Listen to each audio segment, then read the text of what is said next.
सियासत में आपका लंबा सफ़र रहा है, कई पार्टी में भी आप रहे हैं, विधायक के चुनाव भी लड़ा है, अवामी समाजी खिदमात भरपूर किया है और हर मामले में आप पेश रहे हैं ताकि अवामी खिदमत ज़्यादा हो सके। फिर एकाएक ऐसा क्या हुआ जो आप जन स्वराज की तरफ आ गए और इनका प्रचार प्रसार में लगे हुए हैं, क्या मामला है? देखिए, एक सामाजिक कार्यकर्ता वही हो सकता है जो सामाजिक संवेदनशीलता जिसके हृदय में हो। हमारा तो राजनीति में जन्म NSUI जो होता है, कांग्रेस का स्टूडेंट, उससे हुआ। मैं कांग्रेस का जिला का प्रेसिडेंट था। लेकिन 21 अक्टूबर 1989 ईस्वी को बिहार के भागलपुर में जो वहशियाना कत्लेआम हुआ, उसमें हजारों लोग मारे गए। उसके बाद जिस तरह लोगों को मार के उस पर खेती खती का गोभी उगाई गई, आपने देखा होगा किस तरह दिनों में RJD की हुकूमत थी उस टाइम। नहीं, कांग्रेस की हुकूमत, कांग्रेस की थी, है ना। और उसी भागलपुर के वहशियाना कत्लेआम ने कांग्रेस के पूरे देश में, कांग्रेस का जो एक वोट बैंक था अक़लियत या दलित, तो एक पैर उसका टूट गया। अक़लियत एकदम पूरे तौर पर नाराज हो गया और श्री VP सिंह के क़यादत में जो तहरीक चल रही थी बोफोर्स तोप के खिलाफ वाली, उस तहरीक के बाद जनता दल नाम की पार्टी इसमें आई, वजूद में आई। तो मैं तो तब से इन लोगों के साथ हूँ जब नीतीश जी, लालू जी, रामविलास जी, रघुनाथ झा जी सब एक थे बिहार में। हम उसके गवाह हैं कि श्री रामसुंदर दास जी को जनता दल नेतृत्व में बिहार का मुख्यमंत्री बना के भेजा था। और उस समय के जो राज्यपाल थे जनाब, जो कटिहार के बाद में MP भी बने, उनको हुक्म था कि भाई ओथ दिलाना है रामसुंदर दास जी को। लेकिन नीतीश जी ने और भारतीय जनता पार्टी के समर्थन से लालू जी की सरकार बनी 10 मार्च 1990 को। तो हम लोग कांग्रेस से नाराज चल रहे थे, हम लोग जनता दल में भी रहे। तो RJD में फिर उसके बाद आप आए? जनता दल था, चक्रछाप जनता दल था। जनता, ये तो समझिए आश्चर्यजनक है। ये अगर हम करें तो कार्यकर्ता करें तो बड़ा गुनाह है कि जिस पार्टी के सदर थे लालू प्रसाद यादव जी, जनता दल उसका चक, जिसके हाथ में चक्का हुआ उसका जीत पक्का हुआ। हाँ, ठीक है। तो उस पार्टी के अध्यक्ष रहते हुए उन्होंने 1997 ईस्वी में उस पार्टी को तोड़ दिया, उसका नाम राष्ट्रीय जनता दल दिया। अच्छा। और नीतीश जी ने अपने पार्टी को JDU कर दिया। एक कटिहार मेडिकल कॉलेज का मामला था और वो जो राज्यपाल साहब थे 90 में, बहुत अच्छे, बहुत उनका जहन से नाम तो वो कटिहार मेडिकल कॉलेज में प्रोग्राम हुआ। जॉर्ज के नेतृत्व में 14 MP वहाँ चले गए थे उस प्रोग्राम में, कटिहार मेडिकल कॉलेज। लालू जी नहीं चाहते थे कि मुस्लिम अक़लियतों का ये मेडिकल कॉलेज इस्टेब्लिश्ड हो। तो उसके नाम उसमें से ये शहाबुद्दीन भी थे, उसमें गफूर साहब भी गए थे, उसमें नीतीश कुमार भी गए थे। 14 MP गए थे कटिहार मेडिकल कॉलेज के प्रोग्राम में और लालू जी से उसी पर लालू जी ने नाराजगी जाहिर की। तो जॉर्ज साहब ने एक नई पार्टी बनाई जिसका नाम जनता दल जॉर्ज हो गया, जिसमें 14 MP टूट कर गया। ये आप लोग उस वक्त वही पार्टी बाद में 1995 में मैं समता पार्टी के रूप में उस पार्टी ने बिहार और झारखंड में 543 सीट बिहार और झारखंड की, और नीतीश कुमार ने माले से CPI-ML से अलायंस करके 1995 में बिहार की, माने यूनाइटेड बिहार, झारखंड बिहार साथ में था, उसके 243 सीट पर माले के साथ अलायंस करके चुनाव लड़ा। उनको सिर्फ 6 सीट चुनाव में रिजल्ट आया, 5 सीट नालंदा जिला में जीते और 1 सीट इमामगंज डुमरिया पार्टी के नाम से पासवान जी जीते थे। अच्छा, ये बताइए कि आप लोग, आपका जहाँ तक हमको याद है कि आपने ककुलत में भी बहुत विकास किया, बहुत तरक्की किया है, और आपने एक नारा आपने भी दिया होगा और सुना भी होगा कि जंगल राज की बुनियाद पर नीतीश कुमार, यानी जंगल राज के नारा के नाम पे कि जंगल राज बिहार में है, नीतीश कुमार आ गए और उन्होंने सत्ता संभाला। वर्तमान समय में अफसरशाही भी बढ़ा हुआ है, जंगल राज भी है।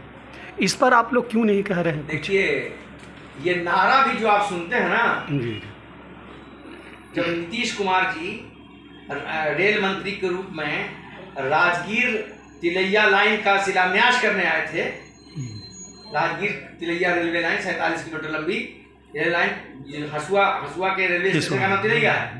तो सिन्हा ने उसी दिन नवादा की टीम हम लोग जब आए थे तो हम लोग नारा लगाया था विकास पुरुष नीतीश कुमार। ये भी हमारी टीम का, हमारे नवादा के लोगों का नारा दिया हुआ विकास पुरुष का।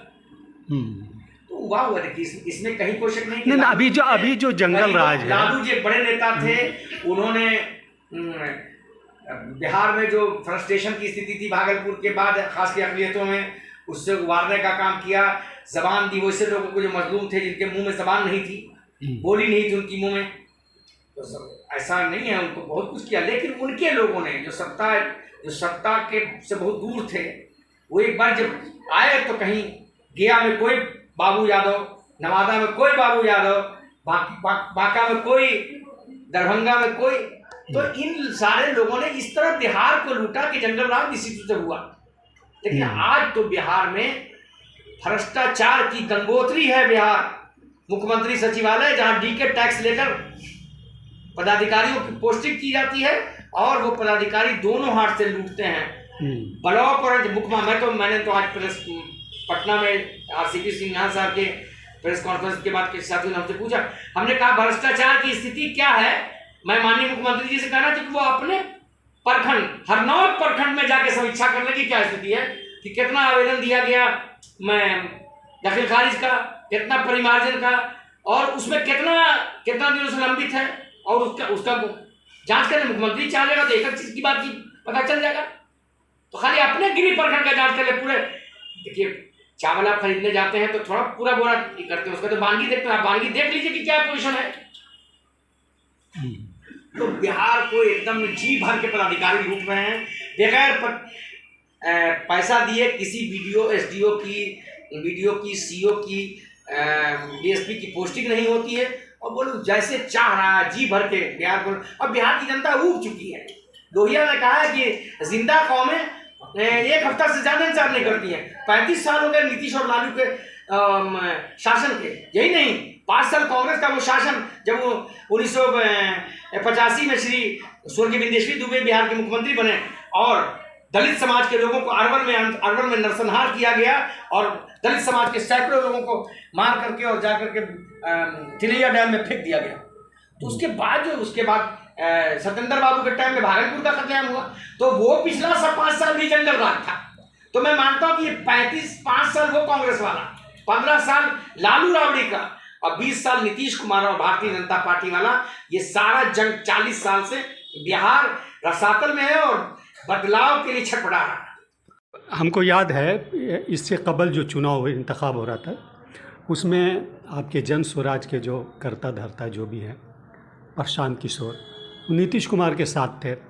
अभी वो स्वयं की पार्टी बनाकर चुनाव लड़ रहे हैं और सभी सीटों पर लड़ेंगे। इनके बारे में ये भी कहा जाता है कि ये बीजेपी की बी टीम है। इसमें सच्चाई क्या है, कहाँ तक सच है? वो सब कुछ नहीं है। नीतीश कुमार को 2015 में जब नीतीश कुमार की नैया डूब रही थी, तो श्री प्रशांत किशोर जी ने ही लालू और नीतीश को एक जगह लाया। दोनों को मिलाने का काम प्रशांत किशोर जी ने किया और महागठबंधन शब्द दिया। महागठबंधन, उसमें कांग्रेस के लोग भी आए और बिहार में बहार है, नीतीश कुमार है, ये नारा भी दिया और महागठबंधन पूर्ण बहुमत की सरकार आई बिहार। ऐसा नहीं, देखिए एक चीज को लोग याद रखता है कि 2013 में उन्होंने गुजरात में के मुख्यमंत्री के लिए कमान संभाला और उनको प्रधानमंत्री 14 बना दिया। एक बात इस बात को नहीं याद रखता है कि उन्होंने विपक्ष के 10 राज्यों को मुख्यमंत्री बनाया। बिहार में नीतीश कुमार को बनाया बीजेपी के खिलाफ, कैप्टन अमरिंदर सिंह को बनाया पंजाब में, उनकी लड़ाई लड़ी, केजरीवाल को लड़ा, टीएमसी को बंगाल में, वहां साउथ में। तो ऐसा नहीं है, 10 राज्यों का काम उन्होंने दूसरे विपक्ष के लोगों के लिए किया, उसकी चर्चा नहीं करते हैं। दुर्भाग्य यह है कि बी टीम की पोजीशन की भारतीय जनता पार्टी अपने एक्स ट्विटर अकाउंट पर, अपने ऑफिशियल अकाउंट से कहती है कि प्रशांत किशोर राष्ट्रीय जनता दल की बी टीम है और राष्ट्रीय जनता दल और कांग्रेस को लोग कहते हैं कि ये भारतीय जनता पार्टी की बी टीम है। हम तो पब्लिक की, जनता का सुंदर राज स्थापित करने के लिए हम जनता की ए टीम है। हम जनता की बात कर रहे हैं। हम इनके पर्दे उठा रहे हैं। इन्होंने जो किया है बिहार में उसको उठा रहे हैं, तो परेशान है सबको अपनी नैया की शक्ति नजर आ रही है। नहीं तो मैच फिक्सिंग था, चचा भतीजा में, या तो चचा आप भतीजा। नहीं, जो लालू के लाल हैं वो रेलवे IRCTC के केस में जेल जाना है उनको, अमित शाह से कंप्रोमाइज कर लिए हैं कि नहीं ठीक है। इसी बिहार में गिरिराज सिंह का चेहरा सामने हो जाना चाहिए ताकि मुसलमान मजबूर, बेकस और लाचार होकर राष्ट्रीय जनता दल क्या क्या किया तेजस्वी ने बेगूसराय में कन्हैया को हराने के लिए तनवीर साहब को एक कमी उम्मीदवार दिया, वोट कटवा के गिरिराज सिंह को जितवाया। इस बार क्या किया? इस बार एक ऐसे उम्मीदवार को दिया जिसको लोग जानता नहीं था बिहार में, इसलिए कि तेजस्वी चाहता है कि सामने भारतीय जनता पार्टी रहे, गिरिराज सिंह जैसे और योगी जैसा चेहरा रहा है, ताकि मुसलमान डर के 18% मुसलमान जो गुलाम बना हुआ है इनका 35 साल से, इनको गुलामी की तरह वोट देता है। इसी तेजस्वी ने पूर्णिया में क्या कहा, पप्पू यादव के खिलाफ जनसभा करें, क्या आप लोग इंडिया को वोट दीजिए नहीं तो एनडीए को वोट दीजिए। माने पप्पू यादव को, इनको लीडरशिप अपने यहाँ भी नहीं पसंद है। मरहूम शहाबुद्दीन साहब की अहलिया को हराने के लिए क्या इसने खेल किया, याद है? शहाबुद्दीन साहब को मैंने देखा कि किस तरह 2000 में का जो चुनाव हुआ, नीतीश जी मुख्यमंत्री बने थे, किस तरह पर शहाबुद्दीन साहब ने नीतीश कुमार जी को गद्दी से उतारा और फिर राबड़ी को गद्दी पर बैठाया। बेशर्म है, बेहया लोग हैं जो कि जब शहाबुद्दीन साहब का जनाजा रखा हुआ था दिल्ली में और लालू का लाल अपनी अय्याशी कर रहा था दिल्ली, उसी दिल्ली में। अच्छा, ये क्या लगता है, चुनाव जो अभी करीब है, घोषणाएं अगस्त के बाद हो जानी है, तो क्या लगता है कि जन स्वराज पूर्ण बहुमत के साथ सरकार बनाएगी? देखिए, आवाम, हम लोग जब राज्य बना था दिल्ली, तो नीतीश जी, रामविलास जी, लालू जी जब सभा होती थी तो उसके पहले नुक्कड़ सभा करने के लिए हम लोग को भेजा जाता था। तो हम लोग नुक्कड़ सभा करते थे, ये लोग जाकर सभा बाद में करते थे वहाँ पे। तो दिल्ली में लोग जब सुबह उठते हैं तो वो ऑफिस जाने के चक्कर में थे, जल्दी खा पी करके वहाँ प्रचार रात में होता था। जब भी हम लोग जाते थे तो सब लोग बोलता था, चपरासी से लेके IAS बोलता था कि हम भारतीय जनता पार्टी के साथ हैं, और सरकार बनी भारतीय जनता पार्टी की, पूर्ण बहुमत की सरकार बनी और सुषमा स्वराज जी मुख्यमंत्री बनी। अब आपको याद होगा कि चाहे साहेब सिंह वर्मा मुख्यमंत्री हो, मदन लाल खुराना हो, कि जब 60 रुपये किलो वहाँ दिल्ली में प्याज हो गया तो प्याज के सवाल पर भारतीय जनता पार्टी वहाँ गद्दी से हट गई और शीला दीक्षित जी 15 साल वहाँ की मुख्यमंत्री रही। अरविंद केजरीवाल साहब 10 साल, अब 26, 27 साल, 28 साल के बाद भारतीय जनता पार्टी दोबारा वहाँ आई है। तो जनता महान है, वो किसको क्या देते, हम तो पब्लिक के बीच में जाते हैं और देख रहे हैं लोगों को जो मनोदशा, कि वही हाल होगा बिहार में जन स्वराज का, जो दिल्ली में 70 में 67 सीट आई थी आम आदमी पार्टी को, अरविंद केजरीवाल को, हमको भी बिहार में 243 से 200 से ज्यादा सीट आए। माशाल्लाह। चलिए, और इसके अलावा और क्या दावा कर सकते हैं अगर आपकी सरकार बनी तो क्या होगा? ये लड़ाई सिर्फ बिहार में सत्ता पर कब्जे की नहीं है, बिहार में बच्चों के चेहरे की लड़ाई है, उनके मुस्तकबिल की लड़ाई है, उनके रोजगार की लड़ाई है, उनके नौकरी की लड़ाई है, उनके जो ट्रेनों ठूस ठूस के लोग जाते हैं, पलायन की पीड़ा झेलते हैं, किस तरह छठ में और दिवाली में और दुर्गा पूजा में लोग आते हैं ट्रेनों में ठसा करके। तो इस मनोदशा को बदलने की लड़ाई है, और एक साधे सब सधे, अगर हमने बिहार पर कब्जा कर लिया तो दिल्ली के लाल किले में बिहार का लाल झंडा फहराएगा। चलिए, माशाल्लाह।